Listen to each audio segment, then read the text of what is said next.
Fala, galera! E aí, como é que estamos? Deixa eu parar aqui o som.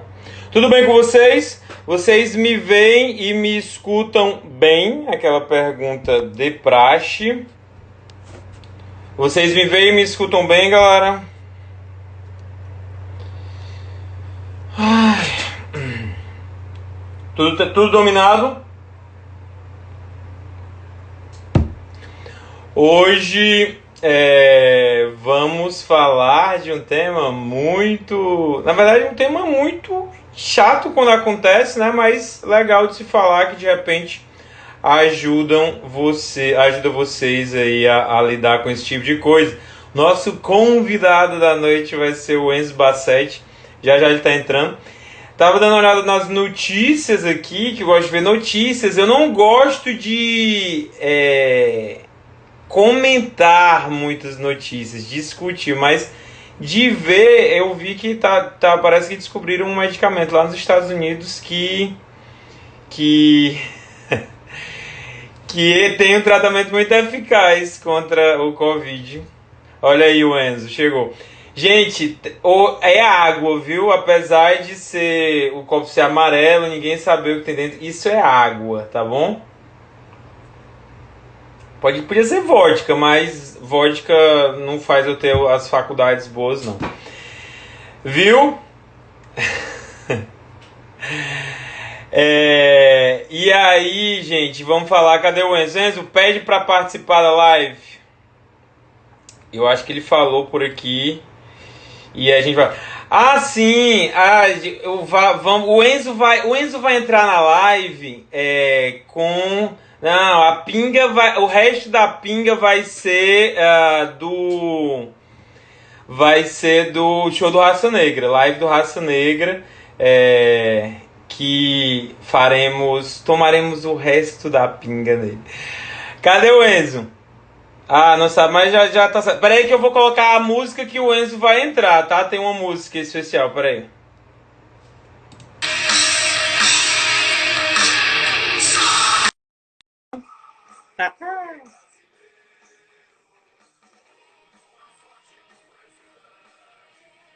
E aí, deu valor à música? Hã? Deu valor à música? Eu não tô conseguindo ouvir. Ah, lógico. Terça-feira eu fiz a live com o Eric com a camisa do São Paulo. Oh, tem que ter... Não, eu trouxe a minha, velho. A minha tá aqui, ó. Mas como tem que ser uma live séria, aí eu... Não, vai que fica salvo, aí o pessoal não assiste, fica chateado, porque é o teu único tricampeão mundial brasileiro. Mas enfim, não vamos discutir isso. Tudo bom? Não, mas você sabe que eu cheguei a colocar a camisa do São Paulo. Só que aconteceu uma coisa meio chata, que eu vou comentar, porque tem a ver com o tema da nossa live. Eu falei, não, vamos levar um pouco mais a sério dessa vez, tá? Exato. Para não acharem que a gente está tripudiando o assunto. E quando não é, né? Claro. Às vezes é Exato. só... E até combinamos no pensamento, né? Eu pensei mais ou menos isso, sendo que tem que dar uma cutucadinha, né? Pois é, pois é. Boa Pronto, noite, show de meninos e bola. meninas. Ó, Eric Scapim, ele só vem para atazanar. Já tá Ele só atazanando vem para agora. trazer. Primeira pergunta dele: o que é que tem nesse copo? Tem água, pô. Tem água no copo. Essa minha fama não tá ficando boa. Não vou mais beber nas lives. Não, agora, eu preciso deixar a minha homenagem pública à professora Adalberto, que fez aquela live fantástica tomando Heineken, ó. Ah, Macho, corajoso. ai, que é isso, rapaz. Não pode, porque senão a corregedoria bate. Porque o Conar tá batendo no Gustavo Lima, bicho. O Conar tá batendo. Você nem sabe nem que porra era Conar e agora. Nossa, mas eu achei muito mal. Ah, chegou Ems Concurseira também. Meu Então, Deus. Emes Conceição e Eric Scapim na mesma live vai dar bom, não. Peraí que eu vou deletar os dois aqui. Não dá pra bloquear, não? Bloqueia os dois. Pronto. Ei, vamos nessa. Enzo, cara, prazer tê-lo. Primeira vez que a gente tê-lo por aqui, né? Primeira vez que a gente bate esse papo. Acho que vai ser bem legal. Um tema que interessa muita gente. Um tema importante e que deve ser levado a sério. A gente brincou aqui no começo, mas realmente é um tema que afeta muita gente e que eu acho que A gente vai apresentar a nossa experiência, né? E aí cada um pega a sua realidade e aí molda e pega, sei lá, eventuais coisas que a gente tenha feito para melhorar isso daí, né?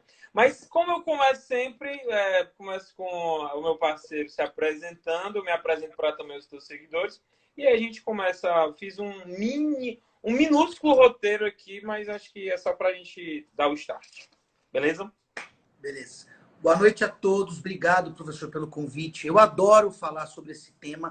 Na verdade, assim, não é nem que eu adoro, eu acho importante. Quem me acompanha sabe que eu tento sempre dar uma humanizada nesse mundo do concurso, né? Amenizar ansiedades e tal, porque eu já sofri muito com isso. Eu sou o Enzo, né? Para quem não me segue lá, para quem não me conhece ainda, eu sou o Enzo, sou promotor de justiça aqui em Minas Gerais. Eu só peço licença ao professor para fazer uma ponderação importante.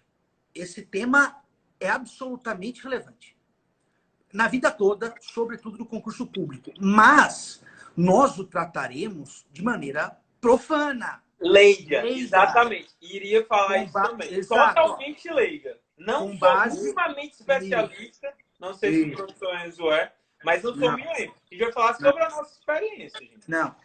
A gente vai falar, pelo menos, vou falar por mim. Eu vou falar com base em empirismos. Claro. Né? Sobre o que eu vivi no concurso público, sobre a ansiedade que eu tenho até hoje, o tratamento que eu faço, como é que foi, se eu já tive em provas, já tive crise. Então, assim, eu vou dizer o que eu passei e o que eu acho de acordo com aquilo que eu vivi. Claro. Repito, se as pessoas estão... Se alguém, porventura, que está assistindo, está tendo crise de ansiedade, crise de pânico, depressão, pelo amor de Deus, médico, terapia, enfim, tem centenas de tratamentos que a gente pode fazer para melhorar. Eu os faço, inclusive.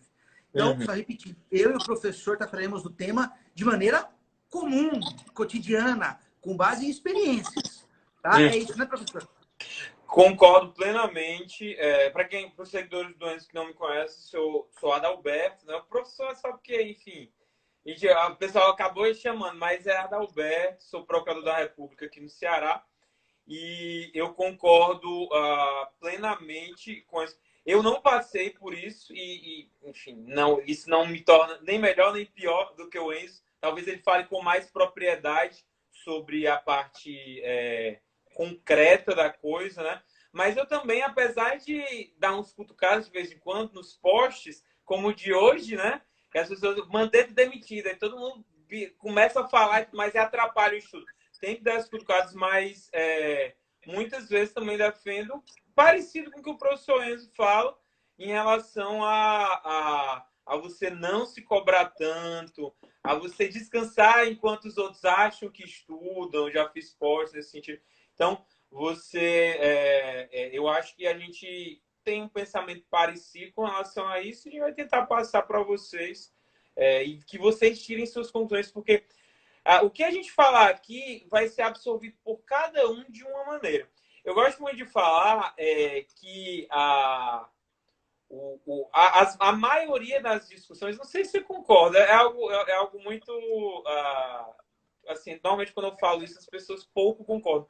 Mas a maioria das discussões normalmente é derivada mais do que de quem recebe aquilo ali, principalmente com pessoas que gostam, que as pessoas que se gostam, do que propriamente do que quem fala. Por quê? Porque normalmente uma pessoa que gosta de você, ela não vai falar alguma coisa para te machucar. Se você se sente machucado, ou então você tem que rever esse outro conceito. Tipo, exatamente. Seu pai, seu esposo, se ela fala alguma coisa, ela quer te ajudar. Se você entende aquilo ali mal e acha que ele quer te machucar, a culpa é mais sua do que dele. Entendeu? Ninguém abre um Instagram, ou pelo menos eu prefiro acreditar nesse sentido, que ninguém faz um Instagram e tem um monte de seguidor para ofender alguém. Só que também não é fácil, isso é muito complicado. E eu vivo falando isso, que às vezes, por falha minha, nossa, de quem está falando, a informação chega ao ouvido, aos olhos daquele que a recebe, da maneira distinta. Então, muitas vezes eu leio algum post e falo, porra, discordo. Mas pode ser que o cara nem quis dizer isso. Ou eu acordei de rabo torto e que não me esforcei para entender, ou a própria pessoa pode ter se expressado mal. Então, assim, tem todo um contexto. Eu duvido muito que todos esses perfis de estudo tentem prejudicar alguém. O que existem são abordagens. Né? São Ou então o abordagens. humor, né? O concurseiro boladão é totalmente humor. Se alguém ficar ofendido com o que ele fala, esse é o cara que xinga a galera, diz que o pessoal não vai. Gente, eu adoro eles, inclusive sigo eles, comento nas postagens, mas nem por isso vou concordar. É justamente o contrário. Eu não levo ele minimamente a sério. Sendo que, a depender da situação, tem pessoas que meio que calham de aquela postagem, aquela brincadeira. Está direcionada a ele. Exatamente. Imaginar que é direcionado a ele. Por isso que, mais uma vez, vai envolver a interpretação que a gente tem com as condições de vida que a gente está tendo naquele momento. Né? Isso eu pensei em a gente começar o papo antes de entrar na ansiedade com reprovação. Né? O tema é reprovações e ansiedade. Queria saber qual foi a pior, as piores que eu sei, mas qual foi a pior reprovação que você teve? Porque eu tive muito mais reprovações do que aprovações, né, gente? Então, não, claro. Todo mundo acha que é assim. Então, sem qual dúvida, foi a pior que você teve? Sem dúvida, sem dúvida. Aliás, eu nem falo de aprovação. Eu nem costumo nem falar de aprovação. Mas é difícil eu ter um critério competitivo para assim, falar, nossa, essa foi a que eu mais sofri. O que teve foi... A que mais te marcou, talvez? Eu já contei, eu já falei sobre isso, e outra coisa que eu não gosto de falar, porque às vezes parece que a gente está se vitimizando, né? Mas eu acho, mas é importante. É importante. Claro. Sobretudo pelo tema da live. Eu cheguei a ficar, e também não vou falar de datas, tá? Mas eu cheguei a ficar, quando eu prestava concurso, 3 provas seguidas para promotor por 1 ponto. Pô, tamo junto, velho. Você ficou também? 3 provas seguidas para procurador, para procuradorias, a advocacia pública. 3 provas seguidas por 1 ponto, exatamente. Eu fiquei em 3 seguidas. Foi no estado de Goiás, foi a primeira, do Paraná. Quais foram as... E Minas. Goiás, Paraná e Minas. São as 3 que eu fiquei por 1 ponto. Então, assim, essas 3 me doem. Porque antes disso, eu sempre fiz bastante prova, eu fazia para treinar e tal, para calejar. Então, as reprovações anteriores, claro que a gente sempre decepciona, mas assim, eu tinha plena consciência de que eu nem preparado estava para ser aprovado. Eu ia realmente para calejar a mão, para lidar com... Isso é muito importante, né? A consciência que a gente vai, sabendo que aquilo ali é para você melhorar e se testar, mas não com aquela... digamos, aquela cobrança de que eu dei o máximo, que eu vou passar nessa. Não. Eu sofri muito, né? Mas assim, diante da órbita do concurso sim. Eu sofri com primeira fase. Eu penei, assim, sabe? Demorei para calejar a mão. Depois que a gente caleja, as coisas andam. Né? Mas, eu fiquei... Sabe? Às vezes me mandam mensagem assim, estudo há 4 meses, já vou para a segunda fase. Eu falei, filho, eu com 4 meses dava com a cabeça na parede, eu nem sabia o que eu estava fazendo. Sabe? Com 4 meses eu não tinha terminado de ler a parte geral do Código Civil, do Código Penal. Eu estava... Né? O que tem um lado positivo, isso me fez sedimentar conhecimento, fazer uma base boa, e aí eu fui para a segunda fase oral e passei Emendou, rápido. né? Eu passei rápido, né? Sofri muito na primeira, mas passei rápido. Então, assim, essas 3 reprovações por 1 ponto, a primeira você fica feliz. Né? Porque você fala, pô, 1 ponto. Evoluir. E essa de Goiás, que foi a primeira que eu fiquei por 1 ponto, foi daquelas assim, que você corrige a prova pelo provisório, tá dentro. Aí anula, você tá fora. Sim, cara, não, aí é péssimo. Nossa. Então, a de Goiás, eu não sei se na área federal é assim. MP estadual não costuma ser. Mas MP de Goiás, quando anula alguma questão que você acertou, você perde o ponto. Eles te tiram o ponto. Tá. É porque só ficam válidas aquelas questões que não anularam. Exatamente. Você anula 3. Tem futuro, tem nada a ver, mais entende. Você anula 3. MPF não, dá ponto para todos. Então, costuma ser assim, é natural. Em Goiás, não. E eu nem sabia. No fim, anularam 4 questões, eu acho que eu não aproveitei nada e fiquei de fora. E aquele negócio, né? Porque demora para ser o definitivo, você compra cursinho, compra livro, conta para a família, né? Eu não contava, não. Não contava, bicho. Quando eu estava na dúvida, não era nem porque... Não era nem... Isso aí é só a questão de... é uma ansiedade... Mas eu penso assim, Eu sempre penso no... e isso vale em qualquer coisa da sua vida, galera. Eu penso dessa maneira. Coisas que eu tenho mais a perder do que a ganhar, eu não espalho. Por exemplo, na prova, eu tava ali em cima do corte. Pô, tô em cima, tá mais ou menos... Antes era Correio Web, né? Botava lá no Correio Web. Caraca, por essa estimativa aqui, eu tô em cima. Se eu contar que passei, vai ser aquela alegria e tudo mais. O pessoal, pô, passou, eu vou comprar e tudo mais. Se eu não passar, eu vou perder muito. Porque vai ser aquela frustração para mim, vai ser a frustração para minha família, vai ser, sei lá, um dinheiro que você... Não fazia nada, continuava estudando por mim. E aí, quando eu passasse, eu falava para eles, e aí sim vinha aquele sentimento de felicidade, vinha em forma do tanto meu como o deles. Então, tem isso também, que às vezes você cria uma expectativa e às vezes... uma frase que eu vi, não sei aonde, não me pergunte, mas que eu gosto muito é que felicidade é igual à realidade menos a expectativa. É isso mesmo. Afinal, é melhor você falar para as pessoas, eu acho que eu fui mal, vamos esperar. E depois surpreender. E depois inverter. Exatamente. Do que falar que foi bem aberto e depois decepcionar. Exatamente. E aí tem aquela galera, né? O pessoal que deve conhecer, com certeza. Cara, acaba a prova. Caraca, bicho, que prova fácil. Não, esse é o detalhe. Pô, que prova fácil. Anote, esse cara não vai passar. Esse cara não vai passar, bicho. Eu nunca vi um cara... Normalmente, pô, essa prova aqui achei meio banal. Aquela disciplina e tal. Aí eu, beleza, meu chapa, beleza. Pior do que esse é aquele que, sei lá, vai ter a prova aqui em Minas para promotor. A gente não vai fazer. Aí ele faz na casa dele e fala assim, nossa, resolvi em casa, acertei 98. Dentro da casa dele, na casa dele, ele já passou até no tribunal de Haia. E fazer a prova que é bom. Exato. E normalmente a galera não percebe, porque ser fácil e difícil, gente, é parâmetro. Se você acha a prova muito fácil, pode até ser que ela tenha sido. O corte vai ser muito... Quantas pessoas não acharam também e estão mais bem preparadas que você? Então, a prova vai ter sido fácil, você até faz uma pontuação boa, sendo que o corte é gigante, você não passa. Exatamente. Você pega uma... o cara gosta de prova fácil. Vai fazer o TJ São Paulo, aí vem um corte de 87. Exatamente. Né? E eu conversei com o Eric sobre isso na terça-feira. A prova fácil, a gente não pode se dar o luxo de errar. Exatamente. A gente não pode errar.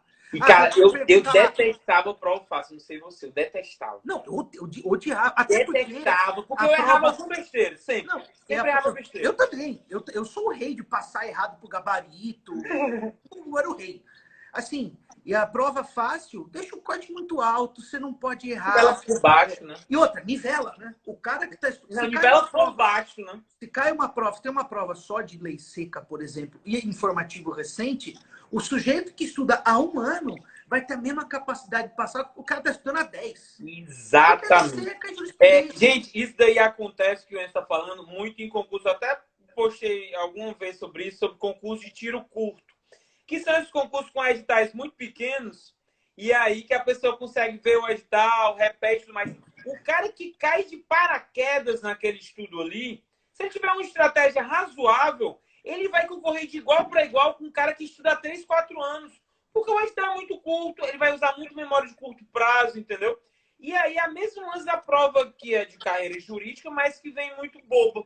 Aquele cara que está começando agora e que está estudando de forma mais superficial por hora, ele vai ter muita chance de passar. E acontece. Você quer um exemplo disso de prova difícil e prova fácil?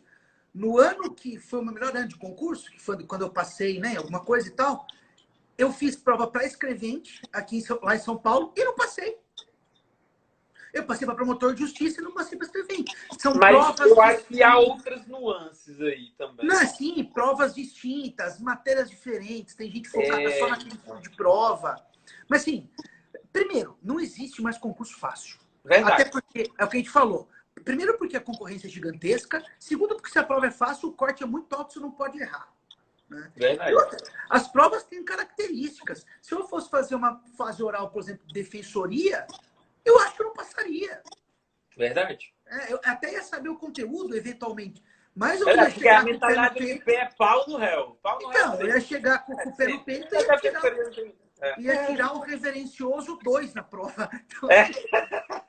Quando os examinadores olhavam assim, caraca, esse bicho aí não tem cara que gosta de defender, não. Aí já acorda. E outro, prova oral, galera. Não adianta. Se o examinador implicar com a sua cara, meu amigo, você tá ferrado. Você tem que dar uma aula muito boa para ele. Se ele implicar com o cara, dizer, pô, esse cara não sabe nada. Ou então, poxa, esse cara se acha muito. Já vi gente ser reprovado por isso. O cara fala rebuscado, quer dar aula, interrompe o examinador. Galera, pragmatismo. Eu acho que o Enzo pensa parecido, né? pragmatismo, perfeito. Pragmaticidade, galera. Você não tem... Pô, mas o cara feriu o meu orgulho. Deixa para você ferir o dele quando você estiver enfrentando ele lá na tribuna. Deixa ele brilhar. Deixa o examinador brilhar. Deixa ele se achar. Exatamente. Exatamente. Não faz isso. Não tenta bater. A mesma coisa hoje, eu fui postar lá no negócio da... Como é? O ignorante estratégico, né? Tipo, tem coisas que não vale a pena. Não é que você tem que ser um total alienado, é que não vale a pena entrar no mérito. É a mesma coisa. O senador falou, mas aqui tá... Beleza, doutor, beleza. Então, voltando ao que eu tava falando, tal. A galera quer bater de frente, velho. Orgulho ferido. Você vai perder sempre. Eu posso ter orgulho ferido no meu cargo. A gente vai perder sempre. Se brigar com o examinador, você vai perder. A briga é injusta. A caneta é dele. Não tem o que fazer. E assim, e na prova oral, você falou de ir com a sua cara, de parecer pedante, de parecer arrogante. Para que serve a prova oral, se não para ver se o sujeito gostou da tua cara? Exatamente. Se você for porque ele não viu sua cara ainda. Ele não viu sua cara ainda. É esse o negócio. Aí é a minha opinião particular. A prova oral é a fase mais fácil do certame. Com certeza. Ninguém acredita quando a gente fala, né? Ninguém acredita. O grande problema, e realmente para alguns é um problema até maior, é que quando a gente vai para a prova oral, a gente passa de um mero número de inscrição para uma pessoa. Com cheiro, com voz, com personalidade, com manias, com maneirismos. Essa é a parte difícil. Você está exposto. Quanto ao conteúdo, na substância, é a fase mais... Com certeza, fase mais fácil. Não tenho dúvida. O cara que enfrentou 10, 15 mil candidatos na primeira fase, passou na segunda, conteúdo ele já tem. Não é isso que o vereador quer ver lá. Ele quer olhar para o ex e falar, esse sujeito é promotor de justiça. Ponto. Exatamente. Eu costumo falar que da fase, a grande diferença entre as fases objetivo, subjetivo e oral, que à medida que o tempo vai passando, o conhecimento, ele, obviamente, continua importante, sendo que ele vai dando lugar também à forma. Forma de forma e conteúdo, né? Então, na primeira fase, você não precisa saber forma nenhuma, galera. Você só precisa dizer se o item está certo ou errado. Ponto. Tá? Mas na segunda fase, você, às vezes, mesmo sabendo o conteúdo, você tem que saber passar para o papel. Você precisa entender um pouco de forma. Tem que saber fazer o examinador entender o que você está querendo dizer. Na peça também tem a forma da peça, tem o rito. Tem o estilo da peça que você tem que obedecer. Na fase oral, mais ainda. Porque não é só o estilo. Você tem que saber falar, você tem que saber se portar, você tem que saber, tem um tom de voz, você não pode... Se der um branco, na próxima vez, dá um branco, você escreve qualquer coisa lá e tá valendo. Na prova oral, se der um branco, você vai olhar, ficar olhando lá pra cara do examinador e perdendo ponto, bicho. É isso que vai estar acontecendo. Então, são treinos diferentes. Mas aí, com o tempo, a gente... vem a maturidade, se aprende a lidar com isso, né? Eu acho que são... Isso vem com o tempo. Isso vem com o tempo. Verdade. Essas provas que eu mencionei aí, que eu fiquei por um ponto, essas 3 de MP, se eu tivesse avançado a prova oral, o meu conteúdo de quando eu passei, de quando eu reprovei, não era muito diferente. Assim, claro que você aprende uma coisa ou outra, tal, né? Tem coisa de direito penal, eu gosto muito, estudei mais. Mas não era muito, sabe? A diferença não era grande. O que mudou foi a minha postura, o jeito que eu encarava a prova. Isso muda. Isso vem com o tempo, né? Não adianta. Verdade. Na minha prova, a outra, além dessas 3 seguidas, foi uma de PGE, outra de PGM, outra de PGE. Eu não vou lembrar. Foi Piauí, Rio Grande do Norte. Era uma época desses concursos aí. Mas a que eu mais me lembro foi a primeira vez que foi aprovado no MPF. Foi por uma questão também, mas eu não fiquei com a esperança de passar. Na verdade, eu achei que não iam passar, que não ia passar já, mas anularam alguns. E eu fiquei com esperança, mas não passei por uma questão. Sendo que o que é que ocorreu comigo? Eu sempre fui, e aí depende de cada um, eu sempre falo em relação à estratégia, depende de cada um. O Enzo batia muito na prova objetiva. Eu não tinha muita dificuldade na prova objetiva, porque como eu fazia concurso desde a faculdade, na verdade, concurso público, eu já fazia desde as escolas militares no colégio, prova objetiva. Então, prova objetiva eu já treinava há muito tempo. Há muito tempo. E aí eu pegava rápido, não era o meu grande problema. Sendo que aí eu percebendo que tinha desenvolvido aquela aptidão na prova objetiva, aí eu passava a estudar para subjetiva. Por isso que eu passava no objetivo e aí levava o P na primeira subjetivo, levava na segunda. Na terceira eu já aprendia mais ou menos como era o lance, eventualmente passava. Nessa do MPF, o que é que ocorreu? Eu fiquei na primeira fase por uma questão, mas eu pensei, deixa eu dar uma olhada na subjetiva, só para ver como é. E aí, cara, eu tive a questão do time. Bicho, a subjetiva do MPF, o MP estadual, alguns também gostam de dar uma humilhada, mas a do MPF, nesse ano, tava um negócio absurdo. Que eu olhava assim, eu olhava, cara, isso é direito mesmo? Algumas questões, isso é direito? Que porra é essa, velho? E aí, me impactou de tal maneira, Enzo, que eu pensei, não, MPF não é para mim agora. MPF não é para mim agora. Se tiver um concurso daqui a um ano, bicho, eu não sei se eu vou passar, eu não sei se eu vou saber isso aqui. Sinceramente, não sei se eu vou saber isso. E aí eu mudei para procuradorias. Eu me formei, passei para oficial de justiça, e aí eu fiz o MPF, tive esse impacto, e aí mudei para procuradorias. E aí não, deixa eu me ambientar no concurso que é mais palpável, não é que seja mais fácil. Na época já era difícil, um concurso com então. Mas aí eu fiz a base, voltei para o MPF e aí deu certo. Então, como é bom se autoconhecer, né? Eu acho muito importante isso. Você tem a Iris. Gente, tem muita pergunta. Eu acho que a gente não vai conseguir responder a todas, né? É verdade. Mas tem uma que apareceu várias vezes que eu acho que é bacana falar. Eu vou pedir sua opinião, depois eu dou a minha. Ou posso dar primeiro, se você preferir. Você estudava ao mesmo tempo para a primeira e para a segunda? Não, eu acho que a gente tem essa diferença. Inclusive, eu postei no Instagram do Pedro Tenório. Não sei se você conhece ele. Claro, Pedro era amigo meu. A gente Pedro também, junto, se encontrava. Ele colocou dizendo que um dos erros mais graves era estudar para uma fase de cada vez. E eu falei, apesar de concordar com quase todos os seus cortes, desse eu vou discordar. Não, eu discordo também.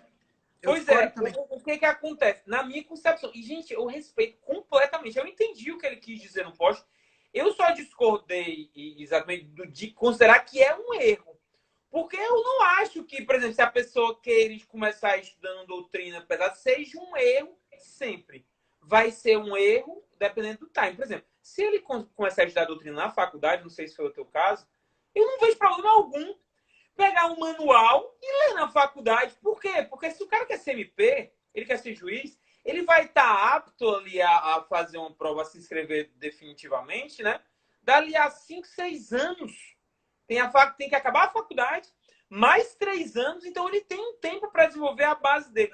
Agora, o cara que já estudou por um monte de coisa, aí quer pegar agora, sei lá, estuda já para concurso há uns 5, 6 anos, aí quer pegar um manual para ler agora, a minha opinião é que eu acho desnecessário, porque ele vai ter que acessar conteúdo. Exato. Depende de onde você está partindo. O que você falou. Depende de onde você está partindo. Daquilo que você tem, depende de tudo. Exatamente. E aí, só para finalizar e falar da tua experiência, eu imaginava assim, a objetiva, o estudo para a objetiva supre o da subjetiva? Não supre.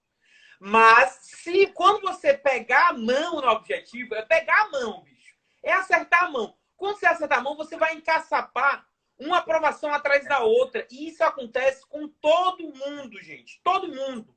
Quando ele acerta a mão no objetivo, ele vai encaçapar. E aí, quando ele encaçapou a mão na primeira, passou na segunda objetivo, aí ele direciona o estudo para subjetivo. Como ele vai direcionar? pontualmente vendo matérias que ele não está tão bem, vendo assuntos que ele não consegue desenvolver. E aperfeiçoando a forma. Aí aperfeiçoa a forma. Exato, treina muito, contrata um curso de rodadas, e aí treina, e aí vai identificar. E uma coisa que pouca gente percebe, não sei se o Enzo vai concordar, é que esse estudo para subjetiva, nesse momento, vai ajudar ele a fazer mais questões ainda na objetiva. Porque aquelas questões mais aprofundadas que ele estava deixando passar, ele vai passar a acertar também. É perfeito. Até a gente mencionou o Pedro. O Pedro é meu amigo. A gente prestava prova junto. Pedro é sensacional. Eu adoro ele. Pedro é meu amigo. A gente troca ideia direto. Mas eu também discordo. Eu acho o seguinte. Primeiro porque não existe uma fórmula específica para você passar. Mas existe, aí, na minha opinião, alguns ingredientes que, se você souber mesclar na receita, vão te ajudar. Esses ingredientes são a parte teórica, aí você pode usar cursinho, caderno, doutrina, o que você quiser. Lei seca, jurisprudência e revisão. E exercício você pode colocar aí. Você pode dosar, você deve dosar, na minha opinião, o estudo mais de doutrina, mais não sei o quê, a depender da sua deficiência. A gente senta e faz uma autocrítica. O que me sobra, o que me falta. Eu acerto tudo em direito penal. Criatura, para de estudar direito penal um pouco. Vai estudar o que você está errando. Então, assim, não existe. Quanto a esse estudo, perguntaram várias vezes se estudar para a primeira e para a segunda ao mesmo tempo, eu nunca o fiz. Eu não fazia. Primeiro porque eu não gosto. Eu sou meio limitado. E outro, se focar, bicho. Quando você estuda para as duas, aí você pega... isso aqui para lei seca. Aí você pega uma questão subjetiva. Você pega uma questão subjetiva assim. Caraca, que porra é essa, bicho? Aí você lê o Padmec de um lado e lê um negócio super complexo do outro. Como é que você faz isso? E outra coisa, se você encaixou a sua rotina de estudos para a primeira fase de uma maneira boa, dosando doutrina, jurisprudência, lei seca, isso já é estudo para a segunda fase. Na substância, isso é estudo para a segunda fase. Você já está estudando.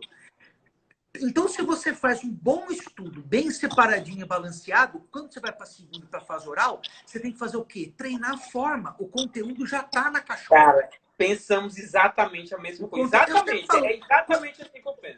Adalberto, toda vez que eu abro caixinha de pergunta, todas as vezes vem essa pergunta. E eu sempre respondo a mesma coisa. Se você estuda direitinho para a primeira fase, lembrando das deficiências e virtudes de cada um, mas se você encaixa aquele estudo, isso já é estudo para todas as fases. Exato. Jurídico que você vai ter que ter sempre. E outra, se você for pensar na parte prática, o que é que vai mudar do estudo de primeira e segunda fase? Primeiro, a gente está falando aqui de carreiras jurídicas, tá? Não está falando da segunda fase de analista. Não, carreiras jurídicas. Que normalmente MP, magistratura e defensoria, delegado e procuradoria, tem algumas que são no mesmo fim de semana. Mas MP e magistratura sempre são em datas diferentes. Sempre. Então, você vai ter acesso ao Vademecum sempre, tá? Na sua prova. Então, você vai estar com ele acessado. Como é que vai mudar o estudo da primeira para a segunda fase? Você vai estudar menos o Vademecum.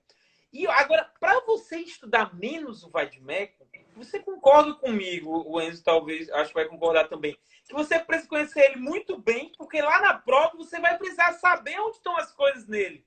Você vai precisar mencionar alguns artigos na prova de segunda fase. Você vai precisar mencionar artigo lá no endereçamento, artigo na sentença que você está fazendo. Você vai precisar, e para isso você precisa saber onde eles estão, bicho. E para saber onde eles estão, você tem que conhecer bem o Vademecum. E isso foi o seu estudo de primeira fase. E a outra coisa é você não eliminar, tá? Uma coisa que o pessoal às vezes peca nisso daí. Não é eliminar a resolução de questões objetivas. É diminuir.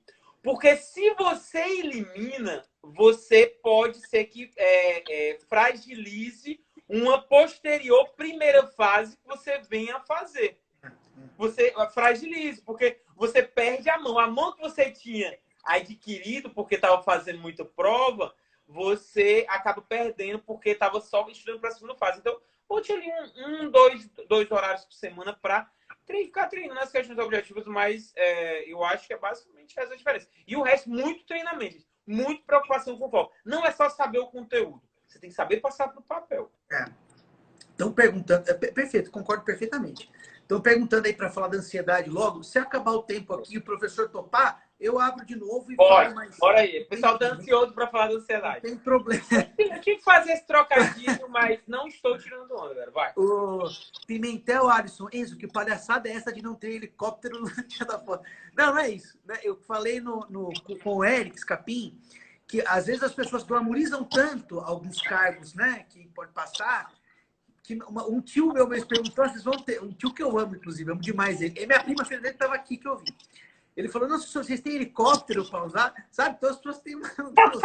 Aí eu falei para a live que, viu, não é concurso para shake, é concurso para professor.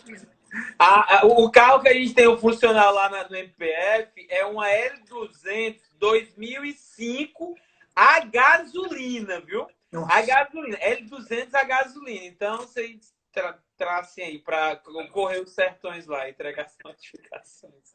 Outra coisa que eu nunca mais vou tratar, se o inquérito é dispensável ou não. Falar que o inquérito é dispensável para o pessoal que presta Delta é pior do que xingar a mãe.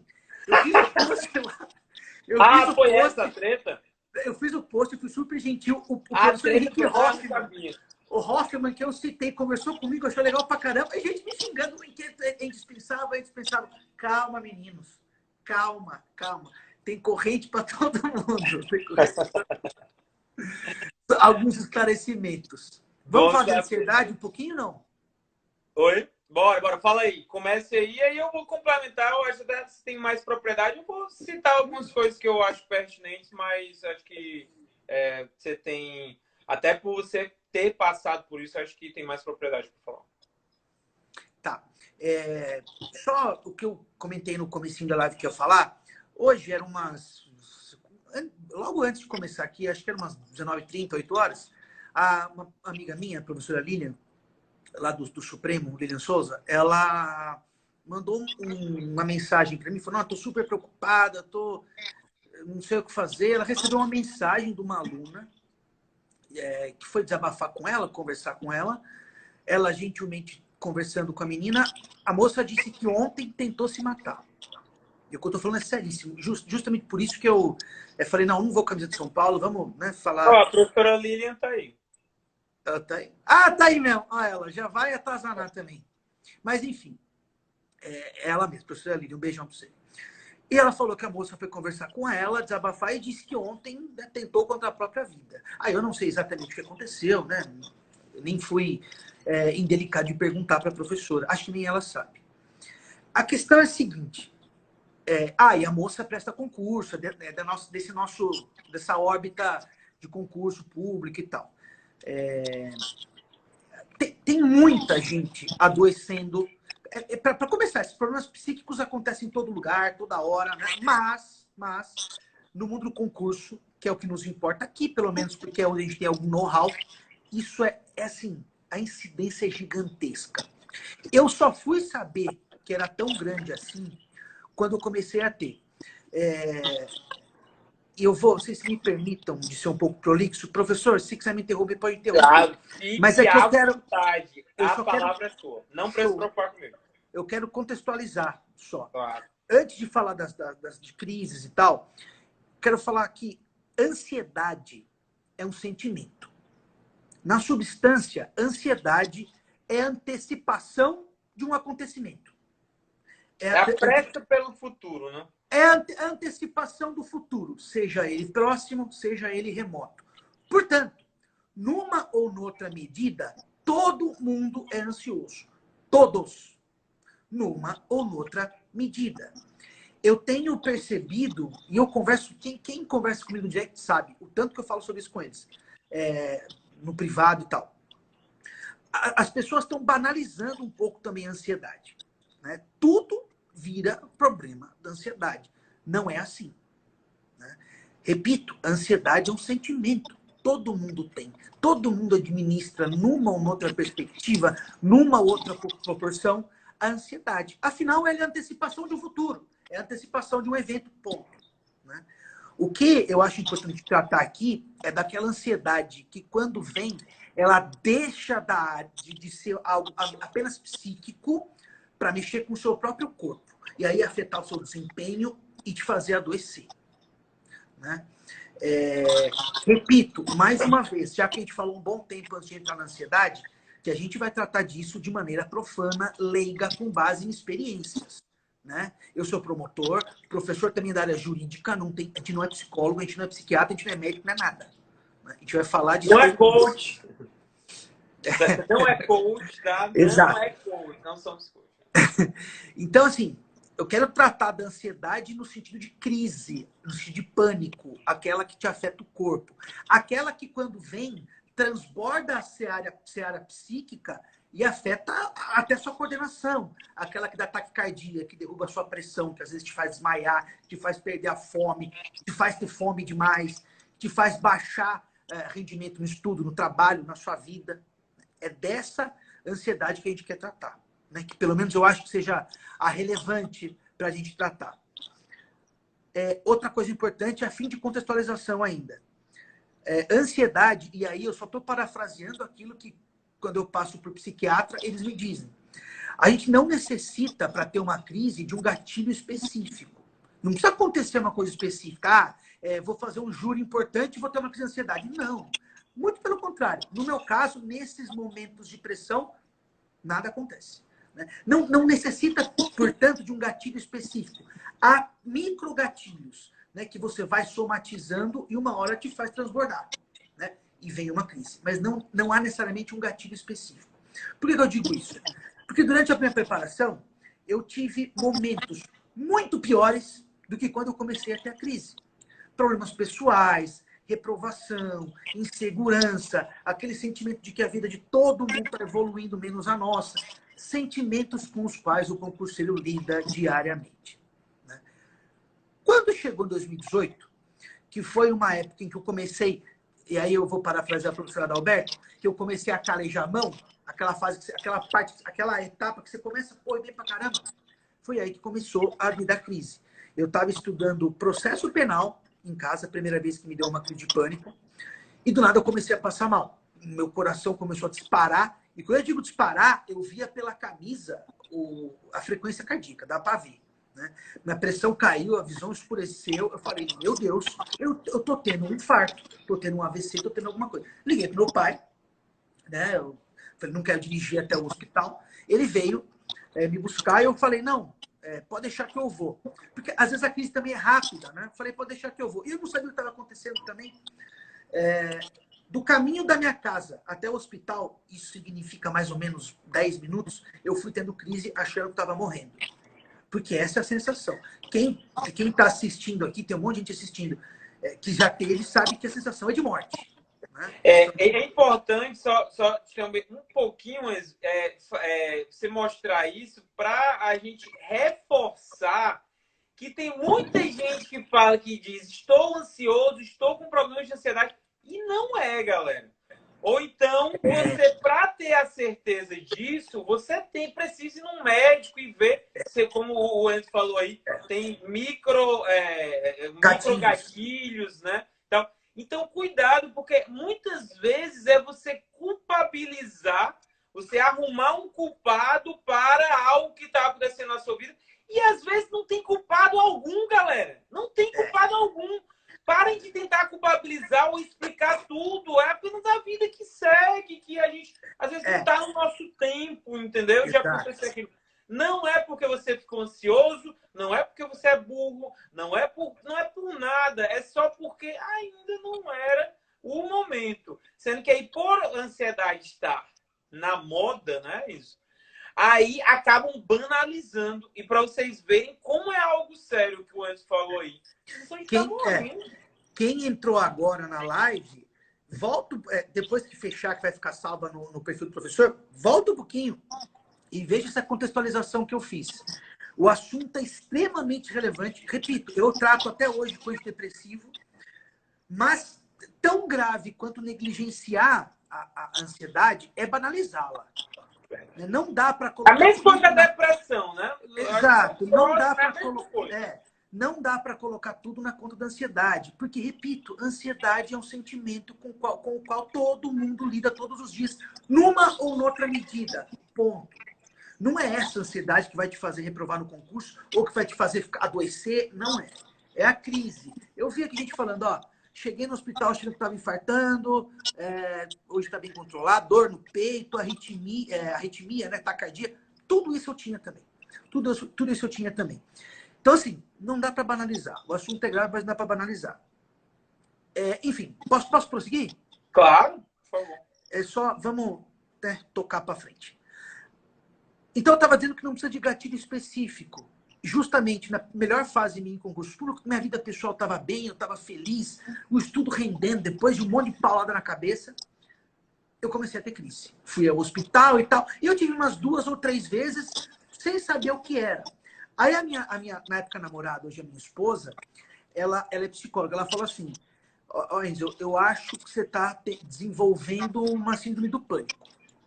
Eu falei, pode ser, né? E eu falei a célebre frase que todo bom ignorante já falou uma vez na vida, isso é frescura.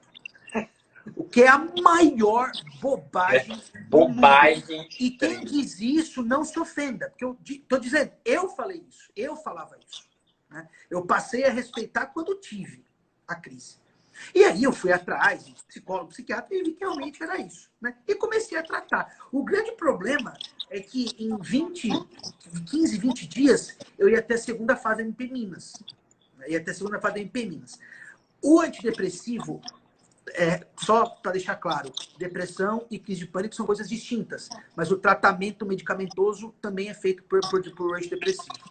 Né? Tem gente que toma estalopram, enfim. Uhum. E o efeito dele é cumulativo.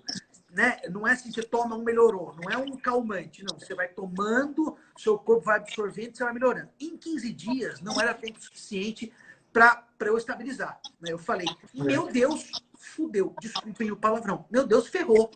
Né? Porque tem segunda fase vindo aí. Mas eu estudei muito pouco nesses 15, 20 dias até a segunda fase, muito pouco, até porque eu não tinha condições de ficar muito deitado, séries e filmes que eu gostava de suspense policial, parei, eu via no celular deitado assim, vai que cola, sai de baixo, stand-up, coisa leve.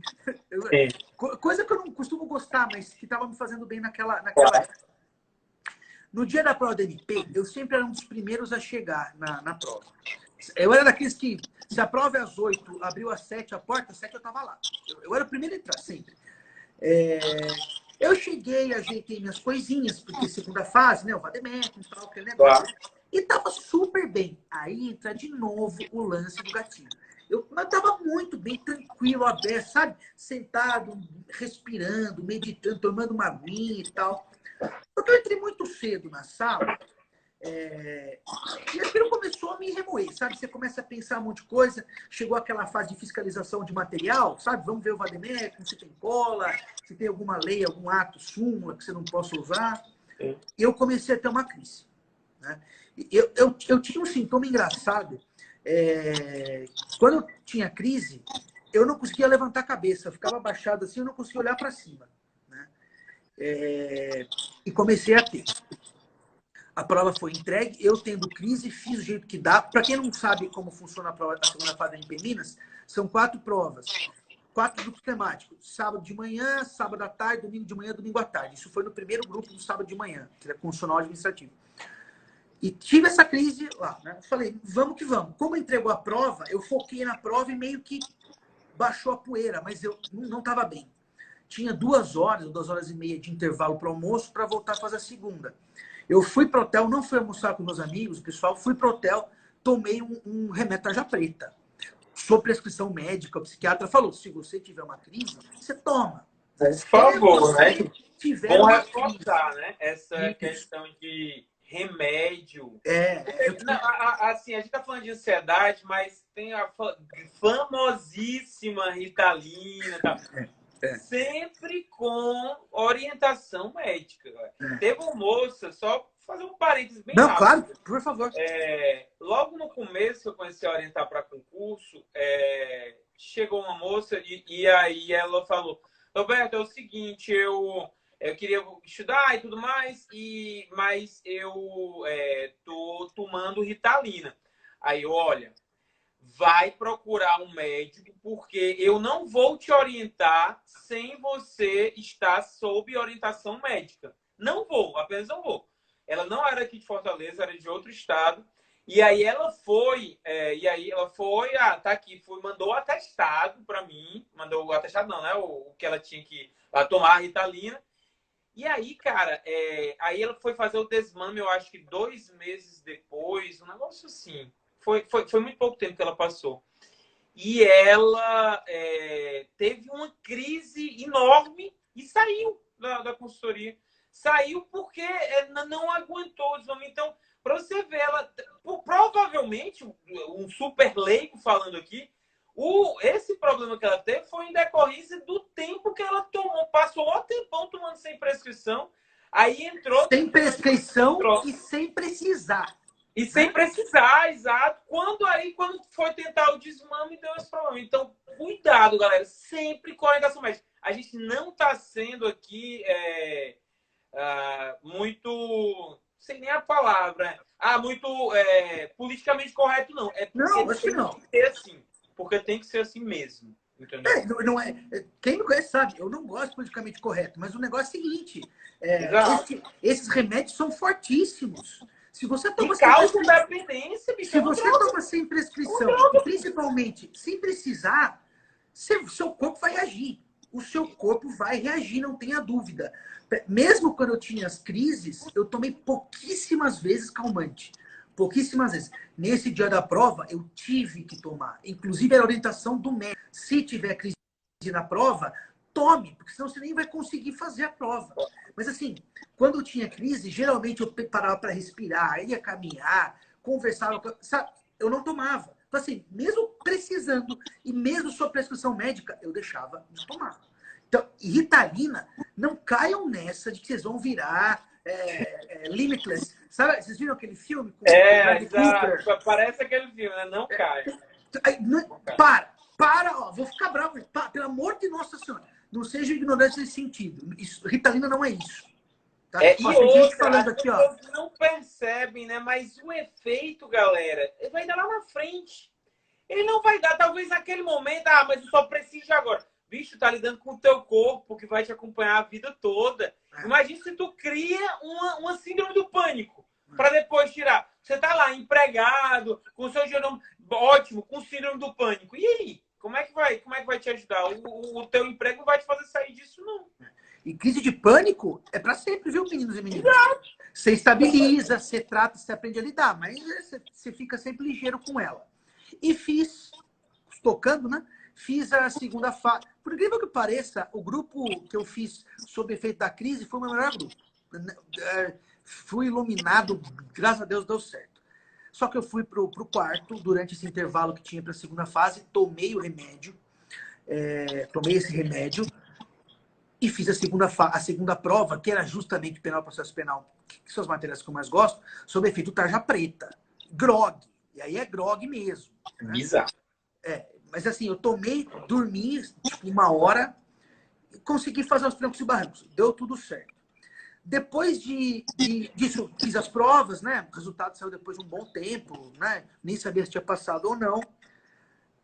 Eu tinha para fazer a segunda fase de delegado em São Paulo. Nessa situação toda, a minha avó adoeceu. Eu sempre tive contato muito próximo com a minha avó. Sempre. A minha avó praticamente me criou, os meus pais trabalhavam até hoje.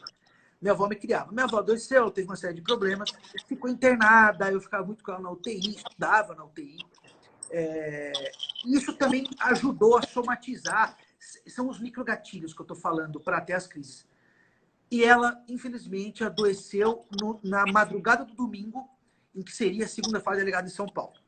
Eu já estava fragilizado com as crises e tal, fazendo tratamento, e a minha avó faleceu no dia, do sábado para domingo, no domingo de madrugada. Eu fui ao velório, 6 horas da manhã, de paletó, para fazer a prova, porque São Paulo eles exigem. Dei um beijo nela, fiz em nome do pai e fui fazer a prova. Graças a Deus, né? Quando eu falo Deus, e você não acredita em Deus, graças a Deus, a sua filosofia, a sua matemática, ao acaso, ao que você acreditar. Não se ofenda, tá? Porque tá difícil ultimamente. A gente fala Tá. atenção. Mas, graças a Deus, eu tinha um amigo que faria a prova junto comigo, o Rafa. Um beijo pra ele. E ele foi dirigindo. Eu fui péssimo, fui chorando até lá. Tive crise durante a prova. Uma desgraça. Uma desgraça. Então, assim, essa fase, o que eu quero dizer é o seguinte: foi a minha melhor fase em concurso público quanto a resultado, e foi justamente a fase que eu tive, o período em que eu tive essas crises todas. Né? Portanto, crise de ansiedade. Eu tenho um vídeo sobre isso lá no meu Instagram, quem quiser só ver, tem 15 minutos. Não é frescura. Né? E quem acha isso, não se ofenda, porque eu também achava isso. Passei a respeitar quando tive. Alberto, vai acabar o tempo. Você quer fechar e abrir para a gente terminar? Vai. Não, eu só quando 9 horas acaba, galera, e aí só queria relacionar um pouco com a parte das redes sociais, que o nosso mundo de hoje, por que ele está mais ansioso? É o mundo que está ansioso, não é só eu, Enzo.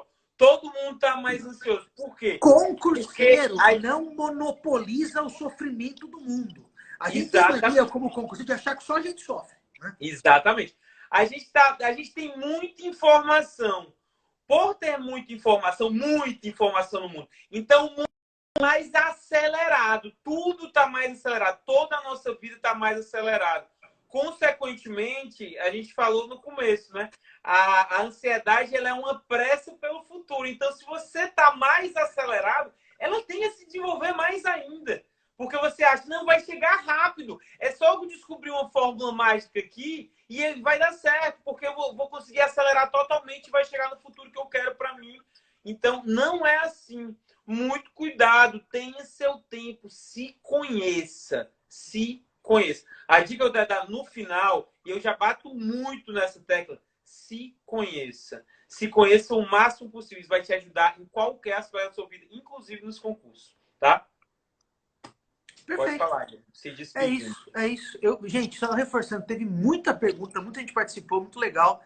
Mas assim, não dá para te responder tudo, senão o negócio não flui. Só quero responder uma que eu achei interessante. O cara falou assim, ó, Giovanni... Se cortar, gente, a gente não vai mudar. Subtenda que a gente se despediu, tá? Porque eu acho que vai cortar daqui a 1 minuto. Manda aí. O Giovanni falou assim, se você teve crise na segunda fase, como foi na oral? Fui excelente. Eu me tratei. Fui muito bem. Meu corpo estava preparado física e psicologicamente. Né? E o contexto era outro. Eu já tinha passado essa fase da minha avó, né? As crises eu já estava lidando com isso. Foi ótimo, foi excelente. Né? Passei nas duas, graças a Deus, sem ter nenhuma crise. Show de bola demais. Galera, é isso. Enzo, brigadão, cara, pela presença. A gente marca aí outro para responder mais as dúvidas da galera depois. Beleza? E é isso. Gostei demais da nossa live. Professor, eu que agradeço. Acho que a live é importante, importantíssima essa live. Obrigado pelo convite. Para mim é uma honra. Eu gosto de falar sobre isso. Né? E é isso. Sempre que precisar, estou aqui. Show. Valeu, galera. Abraço, hein? Boa noite. Um abração. Tchau, tchau. Beijo para todo mundo.